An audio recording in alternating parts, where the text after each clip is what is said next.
Welcome to the deep dive. Today, we're tackling a destination that's, well, it's more than just a place on a map. It's really an expedition. hmm We're diving into a country of truly, almost unbelievably staggering beauty. Think Angel Falls, think perfect Caribbean beaches, the Andes, but it's all wrapped up in, let's be honest, profound complexity. We are talking about Venezuela, of course. Yeah. And look, it holds some of the planet's absolute natural crown jewels, that coastline, the mountains, the falls.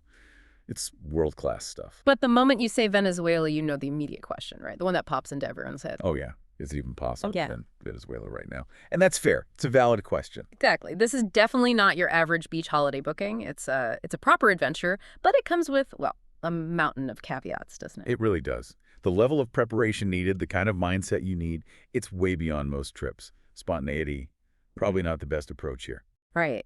So our mission today for you listening is to really cut through all the noise, the headlines, and give you a genuinely honest assessment. Yeah, we want to lay it all out. The mind-blowing highs, and believe me, they are mind-blowing, but also the very real logistical lows, the hurdles you'll face.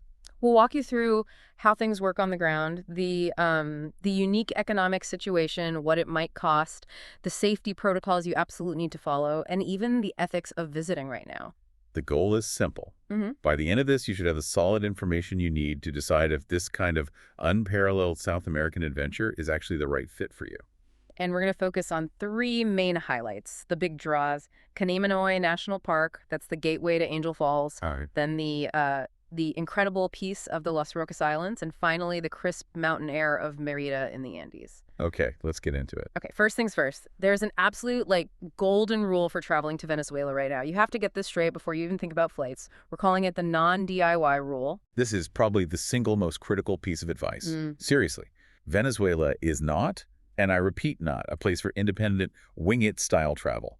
Not at the moment. So showing up in Caracas with a backpack and a guidebook and hoping to figure it out, that's a definite no-go. That's a very, very bad idea. Yeah.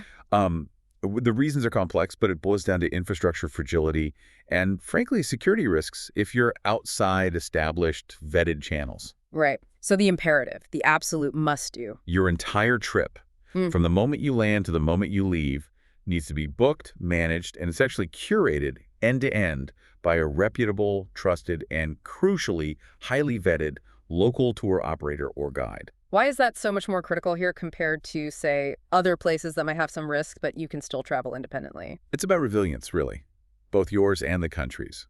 In many other places, even with some security concerns, you might still have fairly reliable roads, functioning state services, maybe predictable internal flights. In Venezuela, the infrastructure itself can be, well, unpredictable. Power cuts are pretty common. Internal flights, they get delayed, sometimes canceled, often with little notice. Road travel needs careful planning and local knowledge. So the guide isn't just showing you the sights. They're basically your logistical shield, your fixer. Precisely. That's a great way to put it. They are your absolute lifeline. They handle finding safe places to stay because standards can vary wildly. They deal with booking those internal flights, which, by the way, are incredibly difficult, almost impossible, to book reliably from outside Venezuela online. Okay. And, really importantly, they manage all the ground transport. They know the routes, the timings, how to minimize your exposure in potentially higher risk areas, like spending too much time hanging around in Caracas, for example. They kind of insulate you from that day-to-day friction. Makes sense. So getting into the country, options are fewer than they used to be, maybe 15 years ago, but it's doable. What are the main ways in? Yeah, definitely doable, just requires a bit more planning. The main gateway is still Simon Bolivar International Airport. Near Caracas, it's actually in Maiquetía. Right. But direct flights from North America or most of Europe, very scarce right now. So you're almost certainly looking at a connection. Yeah, and the common connection hubs are? The main ones people are using seem to be Panama City. Copa Airlines has been pretty consistent.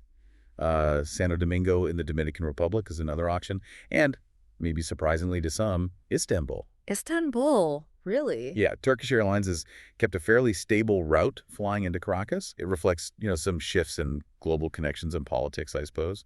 But it's a viable, often used route. Okay. And the second you touch down, that non-DIY rule kicks in hard, doesn't it? Instantly. The safety protocol is all about immediate linkage. Your pre-booked guide, your operator, they must meet you right as you come out, ideally just past customs and immigration. No lingering, no trying to find a taxi yourself. Absolutely not. That's really unwise. The goal is zero independent navigation at the airport.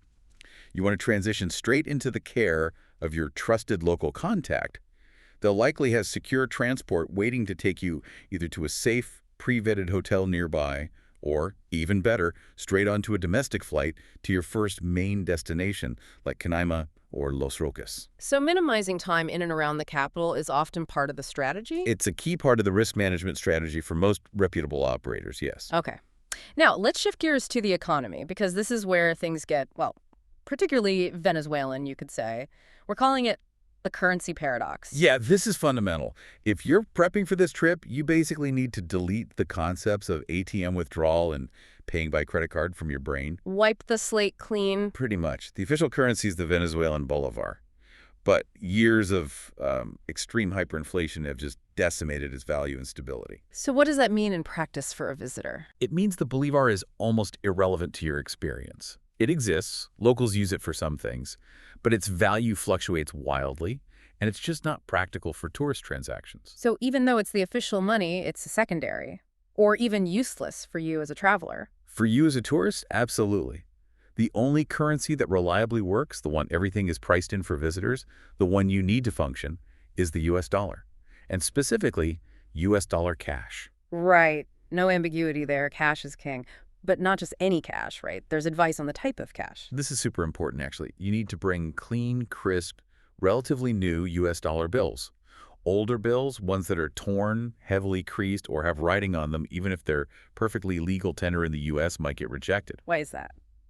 Unfortunately, there have been issues with high-quality counterfeits circulating in the region in the past. So vendors, shopkeepers, even posada owners, they're wary. They just can't afford to get stuck with a bad bill. So they favor new-ish, clean notes. It's a practical reality you need to prepare for. Okay, clean bills and the denominations.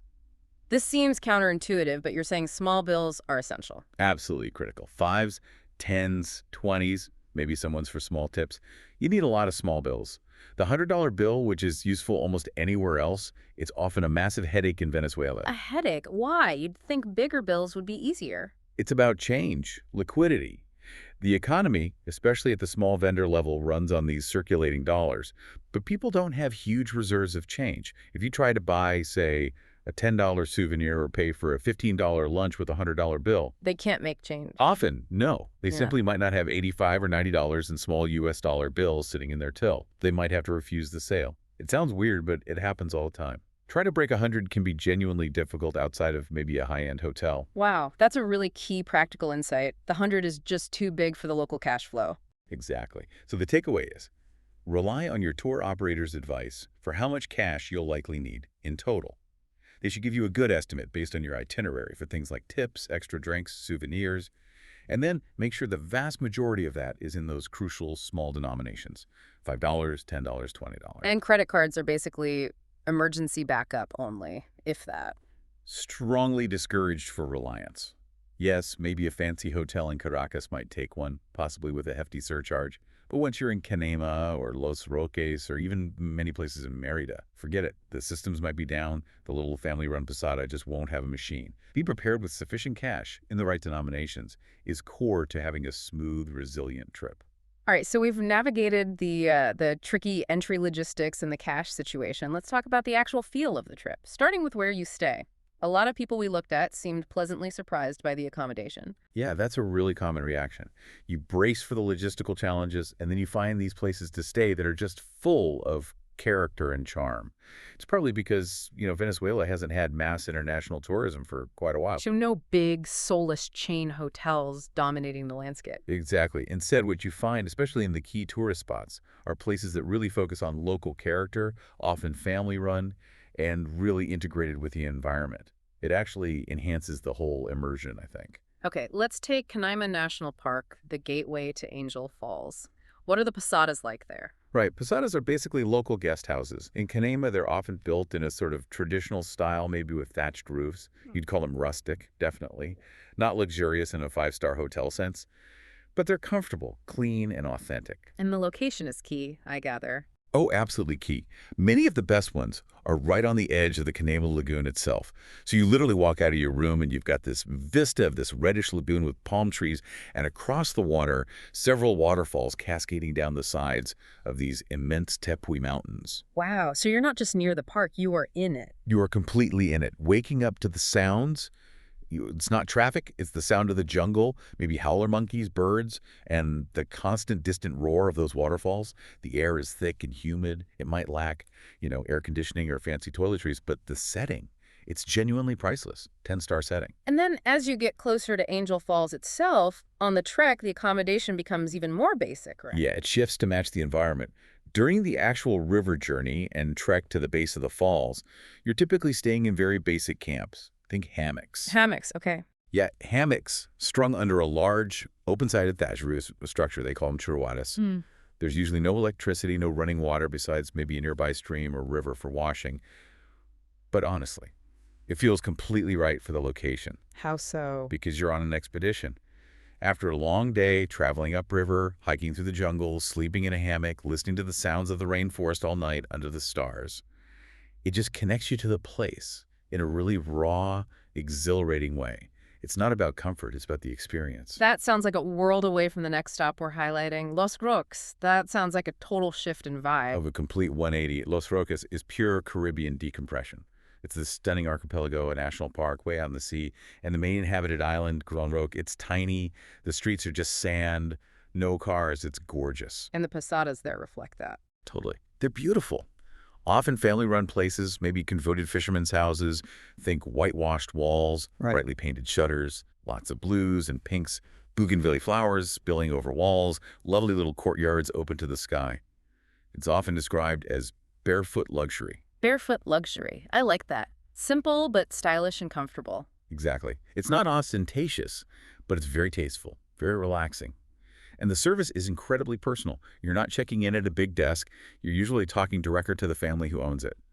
They handle your meals, and critically, they arrange your daily boat trips. Ah, so the posada is your hub for exploring the other islands. Absolutely. That's the core activity. Each day, they organize for a small boat, a piñero, to take you out to one of the dozens of deserted, picture-perfect cays nearby. Okay, we'll come back to that experience. What about Merida up in the Andes? What's the lodging like there? Mérida, being a bigger town and a more established adventure hub historically, has a bit more variety. You'll find small, independent hotels, guest houses, maybe slightly larger places, but the principle still holds.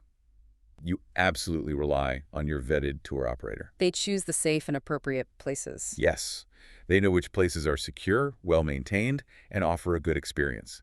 They'll often favor smaller, locally owned places that are well-integrated, rather than maybe a larger, more isolated hotel that might feel less connected or secure. Trust their judgment. Okay, accommodation sounds like a real highlight, surprisingly.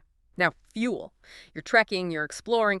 Let's talk food. What's the Venezuelan culinary soul? Oh, the food is fantastic. It's Yeah. generally honest, Yeah. really fresh, and deeply satisfying. It's not about, fussy Michelin stars. It's about incredibly tasty national staples that are just done really well. And where do we have to start? There's one dish that seems iconic. You have to start with the queen, Yeah. arepa. It is, without doubt, the culinary cornerstone of Venezuela. Describe the arepa for someone who's never had one. It sounds simple but versatile. It is. It's essentially a round patty made from pre-cooked white cornmeal dough masa harina. It's cooked on a griddle or baked or sometimes fried until it gets a little crust on the outside and it's soft inside. Then, the crucial step. You slice it open horizontally like a pita pocket. And then you stuff it. What are the classic fillings you'll find everywhere? Well, classics are divine. You'll always find carne machada that's slow-cooked shredded beef, incredibly flavorful, black beans, cariotas negras, a salty, crumbly white cheese called queso blanco, shredded chicken, often in a salad, and then the most famous preparation of all, Go on. the reina pepiada, the curvy queen. Okay, that sounds amazing. What's the story there? It sounds like it has history. It totally does. It's part of Venezuelan folklore, almost. It was created back in 1955 in Caracas by the Alvarez brothers, who had a popular food spot. That same year, Susana de Duingim became the first Venezuelan to win the Miss World contest. Ah, so they named it after her. Exactly. Pepiada was a slang term back then for a curvy, attractive woman. So they created this new, rich arepa filling to honor her victory. It's this delicious, creamy mix of shredded chicken, mashed avocado, mayonnaise, maybe some peas or onions. It was seen as celebratory, fit for a beauty queen. I love that. Eating history and national pride. Fantastic. Totally. And beyond the arepa, if you want the definitive national plate, the ultimate comfort food experience, you have to try Papillon Criolla. Right, the national dish. Break that down for us. What's on the plate? It's just a perfect combination. You get a bed of fluffy white rice, alongside that more of that delicious carne machada, the shredded beef, then a portion of those savory black beans, the cariotas, and the crucial sweet counterpoint, tajadas, slices of ripe plantain, fried until they're sweet and caramelized. Savory and sweet. Sounds incredibly comforting. It is the definition of Venezuelan home cooking. Deeply nourishing, full of flavor. You'll find it everywhere. And like the accommodation, does the food experience change depending on where you are? Oh, for sure. In Los Roques, for instance, a highlight is often having your boatman grill up the fish they caught that morning right there on the beach of some deserted cay. Wow. Fresh fish on the sand. Yeah, maybe some snapper or grouper, just grilled simply with salt and lime, eaten right away, often paired with an ice-cold polar beer, which is the local favorite. That kind of freshness is just unbeatable. It's interesting, isn't it? Despite the economic challenges we talked about, the actual quality of the base ingredients, the produce, sounds amazing. It really is. The tropical fruit, for example, is sensational. Mangoes that taste like sunshine, passion fruit that's incredibly intense, things you might not have tried before. Because the supply chains aren't necessarily these huge, long-distance industrial ones, you're often eating stuff grown quite locally, maybe even near your posada. The quality of the raw ingredients is often a huge, pleasant surprise. Okay, so we've covered the how, the tricky logistics, the cash, finding great places to stay, the delicious food. Now we get to the absolute core, the why. Why go through all that effort? And the answer starts with one of the planet's great adventures, the expedition to Angel Falls, Salto Angel. Right. And frame this for us. This isn't like driving up to a viewpoint, taking a picture, and leaving, is it? Not even close. This is a proper journey. It usually starts in that Canaima lagoon we mentioned, often very early in the morning, before dawn even. The main part of the journey involves traveling for hours upriver. Upriver? How? In a traditional indigenous boat called a curiara. It's basically a long motorized dugout canoe. You're navigating the Caro River, then the Churon River. Sometimes the water's shallow and you might have to help push. Other times it's flowing quite fast. And the scenery during that boat trip must be incredible. Profound, really elemental. You are deep inside this ancient landscape. The engine noise is there, sure, but mostly you're surrounded by the sounds and sights of the rainforest, dense jungle on both banks, and looming over everything are the tepis. Okay, we mentioned tepis before, these flat-topped mountains. But they're more significant than just mountains, aren't they? Oh, massively so. Calling them mountains barely does them justice. They're geological relics. These are huge tabletop plateaus made of incredibly ancient Precambrian sandstone. We're talking some of the oldest exposed rock formations on the entire planet, potentially billions of years old. They're what's left of a vast, eroded plateau. And they rise straight up like giant, sheer-sided blocks out of the jungle. Exactly. Almost vertical cliffs, hundreds, sometimes thousands of feet high. And because they're so isolated by these cliffs, they act like ecological islands in the sky. Sky islands. Yeah, that's what scientists call them. The ecosystems on top have been isolated for millions of years, leading to the evolution of a unique, endemic species of plants and animals found nowhere else on Earth. It really does feel like you've paddled into a lost world. Arthur Conan Doyle's The Lost World. This landscape was literally the inspiration. Incredible. So after hours on the river, winding through these giants, you eventually reach a point where you have to hike. That's right. You pull the boat ashore, and then the trek begins. And this is where you feel the jungle properly. It's usually about an hour, maybe an hour and a half, of pretty strenuous hiking. Strenuous how? It's humid. Like, seriously humid. The trail can be muddy. You're climbing over massive tree roots, up steep sections, sweating buckets. It's proper rainforest trekking. It's the final bit of effort required before the big reveal. And the reveal is seeing Angel Falls itself. What's that moment like? It genuinely stops you in your tracks. You push through some final bit of foliage, maybe scrambled up a rock, and suddenly the trees open up, and there it is, plunging off the sheer cliff face of this colossal Tepuy Ayan Tepuy. And it's the tallest uninterrupted waterfall in the world. By far. It drops 979 meters. That's almost a full kilometer of free-falling water. It's almost impossible to comprehend the scale until you're there. Your brain struggles to process it. I've read that the drop is so immense, a lot of the water turns to mist before it even hits the bottom. That's absolutely true. The sheer distance means a huge amount of the water atomizes, vaporizes into this fine mist as it falls. The sound is just this constant, immense roar that fills the air, and that mist, they call it the Bruna. It drifts, creating its own little weather system down below, getting soaked, standing hundreds of feet away. Standing there, feeling the wind generated by the falling water, feeling the cool mist on your face, and just staring up at this impossible ribbon of white against the ancient rock.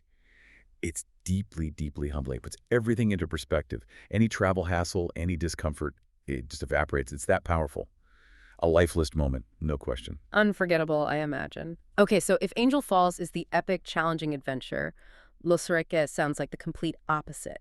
The perfect place to recover. It's the perfect antidote. Total contrast. Yeah. Los Roques is all about pristine, calm, Caribbean beauty. The vibe shifts immediately to relaxation. It's a national park, remember, so it's protected, far offshore, meaning the water clarity is insane and it feels incredibly secluded. And the daily routine there sounds like pure bliss. You mentioned boats taking you to deserted islands. That's the essence of Los Roques. Yeah. Pure, simple, glorious disengagement. Your posada arranges a small boat, a piñero, often just for you or maybe one other couple. They motor you out from Gran Roque for maybe 20, 30 minutes across this impossibly turquoise water. And they just drop you off. Pretty much. They find a perfect stretch of blindingly white coral sand on an uninhabited little cay. Places like Cayo de Agua, Francisci, Kraski that set up an umbrella for shade, a couple of beach chairs, unload a cooler packed with your lunch, drinks, maybe some fruit. And then they leave you. Often, yeah. They might anchor the boat just offshore or arrange to come back at a specific time. But for hours, you literally have this slice of paradise. Perfect sand, warm, clear water, teeming with fish, almost entirely to yourself. Maybe one or two other small boats in the distance, if that. That's solitude again. It seems to be a recurring theme in Venezuela right now. It's perhaps the greatest, most unexpected luxury of visiting now. In a world where iconic, beautiful places are usually mobbed, finding this level of pristine solitude is incredibly rare and valuable. Are there activities, or is it just about chilling? You can definitely do things. The snorkeling right off the beach is often fantastic. The reefs are really healthy. Los Roques is also a world-renowned spot for kite surfing, thanks to the steady trade winds. But honestly, the best activity is often just nothing. Swimming, reading, snoozing, soaking it all in. It's the ultimate place to perfect the art of doing absolutely nothing. Okay, jungle expedition, check. Caribbean paradise, check. We need to cover the third major landscape, Merida and the Andes. All right, up into the mountains. Merida offers that complete change of scenery and climate. You leave the humid lowlands behind and ascend into this crisp, cool mountain air. It's known as Venezuela's adventure capital. And the star attraction there is pretty major, isn't it? The cable car. Oh, it's phenomenal. The Teleférico de Merida, now branded as Mucumbari, it's claimed to be the highest cable car system in the world and the second longest. It's an incredible feat of engineering. How high does it go? It climbs in stages over 12.5 kilometers, reaching the final station, Pico Espejo, at nearly 4,765 meters. That's over 15,600 feet, way up in the Sierra Nevada National Park. Wow, the views must be insane. And what does that altitude give you access to? Breathtaking Andean scenery. It opens up possibilities for high-altitude trekking, guided, of course. Paragliding is huge in Merida, launching from the mountainsides. Or just enjoying the cooler weather, the different flora, the dramatic, rugged peaks.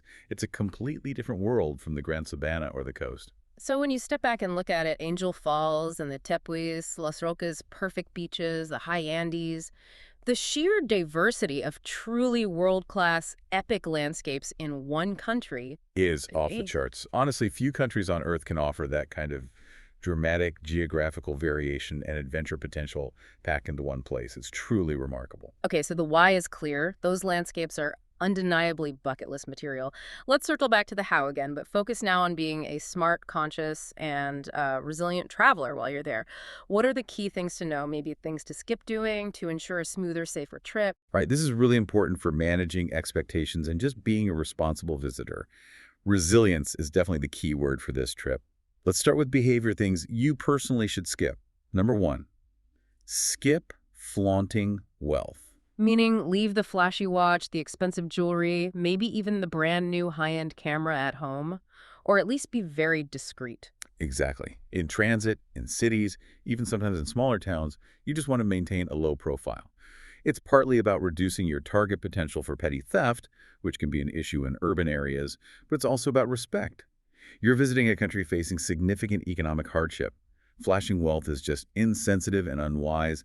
Blend in, be discreet. Makes sense. What's next on the skip list? This one feels important. Skip deep political discussions. Yes. Oh. Look, as a visitor, you're a guest. Hmm. The political and economic situation in Venezuela is incredibly complex, deeply personal, and often very painful for the people living through it. It's absolutely not your place to come in with strong opinions, judgments, or try to solve things. So best practices. Listen respectfully if someone chooses to share their perspective with you. Observe. Focus on the culture, the incredible nature, the personal connections you make that aren't political. Don't initiate potentially divisive conversations. Just be a thoughtful, sensitive guest. Okay, good advice. Now, logistical skips.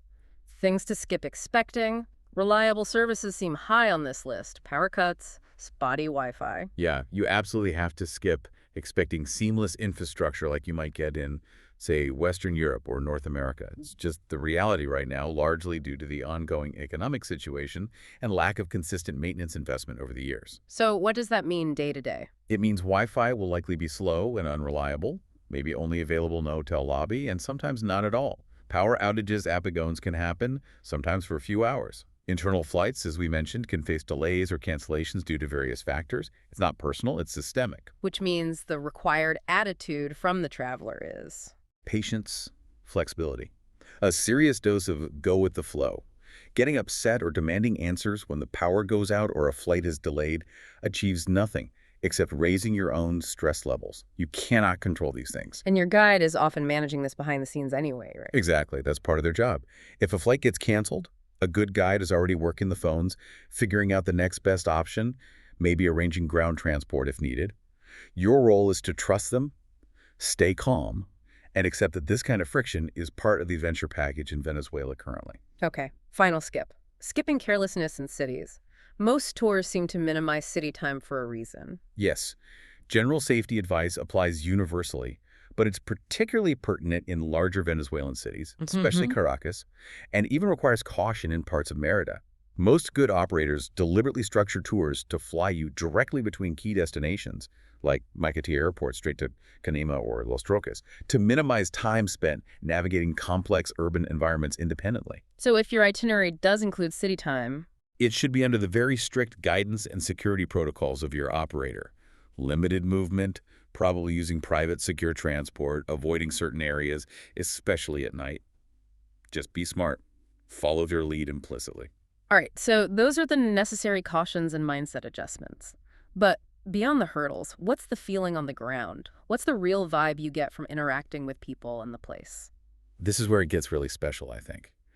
Overwhelmingly, the feedback is about the incredible warmth, the generosity, the resilience of the Venezuelan people.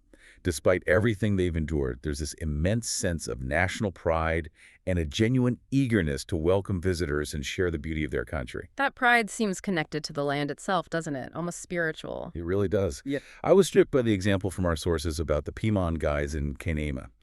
They're the indigenous people native to that region, the land of the Tepios. And they don't just talk about the Tepios as big rocks. No. How do they talk about them? They speak of them as living beings.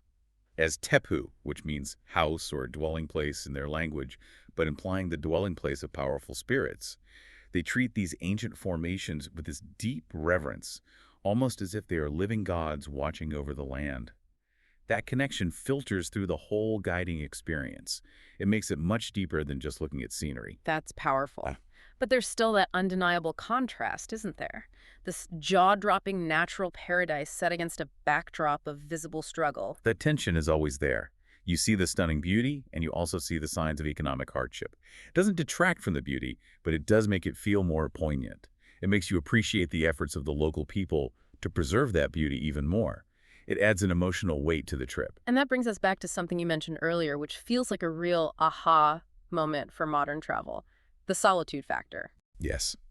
This is honestly one of the most compelling, maybe even unique reasons to consider Venezuela now. Because it's perceived as difficult, because mainstream tourism has largely stayed away for years. The crowds are just non-existent. You're saying a place with a global icon like Angel Falls is empty, relatively speaking. Astonishingly so. Think about visiting other natural wonders of that magnitude. Imagine the Grand Canyon without thousands of people lining the rim. Imagine Machu Picchu with only a handful of visitors, or Iguazu Falls without the packed walkways. It's hard to picture. Right, but in Venezuela today, you can genuinely experience Angel Falls, stand at that viewpoint, and share that moment with maybe 10, 20 other people total, maybe fewer. That ability to connect with such a powerful place in near solitude, with silence, with space for contemplation, that is an almost priceless luxury in the 21st century. That heightened experience, that solitude, brings us to the final crucial question: the ethics. Is it okay to go? Does your tourism money help, or does it potentially prop up things you might not want to support, given the political situation? It's a vital question, and one every conscious traveler should ask. Based on our research and the experiences reported, the conclusion seems to be that tourism, when done very consciously, can be a positive force. How so? What's the key? The key is sticking rigidly to that non-DIY rule. By using carefully vetted, private, local tour operators, staying in small, family-run posadas, hiring local guides like the Pemon in Canaima or the boat captains in Los Roques, your money goes directly into the hands of private citizens and small entrepreneurs. So you're essentially bypassing the larger state apparatus and directly supporting local people and private businesses. Precisely. You're contributing to the economic resilience of individuals and communities who are often working incredibly hard to preserve these natural areas and offer genuine hospitality. Your dollars help them support their families, maintain their posadas, keep their boats running. It's seen as a direct, meaningful exchange that supports the private sector and the people who are the custodians of these amazing places. So let's bring this deep dive to a close. We've laid out the landscape, the significant logistical hurdles, the cash-only reality, the absolute need for a guide, the potential for infrastructure hiccups, but we've weighed that against these truly unparalleled natural rewards. Yeah, the sheer scale and raw power of Venezuelan nature, standing before Angel Falls, floating in the waters of Los Roques, breathing the air in the Andes, these are experiences that genuinely change you, aren't they? They demand effort, patience, respect, but the payoff is immense. So the bottom line for you, the listener, considering this, what's the final nuanced verdict? Is Venezuela worth it right now? Our assessment after digging into all this is a clear but heavily qualified yes. It is absolutely worth it. However, and this however is huge, it's only worth it if you, the traveler, fit a specific profile. What's that profile? You need to be an experienced traveler already. You need to be highly resilient, able to handle bumps in the road without melting down. You need to be acutely conscious of the local dynamics we've discussed. And you absolutely must be willing to trade the convenience and predictability of standard tourism for a genuine, sometimes raw, expeditionary adventure. Yeah, it's crucial to stress. This is not a trip for a first-time international traveler. It's not for someone who expects everything to run like clockwork. The challenges are real. But, and this is also key, they are entirely manageable with the right local support. The vetted guide is everything. Absolutely. And the memories you come away with, that feeling of discovery, the profound solitude at a place like Angel Falls, those will stay with you long, long after you've forgotten about any flight delay or power cut. Agreed. Which brings us to our final thought for you to chew on. Something to mull over. If these very challenges, the complexity, the need for guides, the infrastructure issues, if these things are fundamentally what preserve the solitude and pristine nature of these world-class wonders right now, if they act as a kind of barrier that keeps the crowds away. And therefore, exponentially increases the personal reward, the feeling of genuine discovery for those who do make the effort. Does that necessary resistance, that effort required, fundamentally redefine what makes an adventure truly valuable? Does it suggest that maybe the greatest treasures, the most profound experiences, inherently require the greatest effort, the most significant barriers to reach them? Something to think about as you plan your own future adventures. Thanks for joining us for this deep dive into Venezuela. We'll catch you next time on The Deep Dive.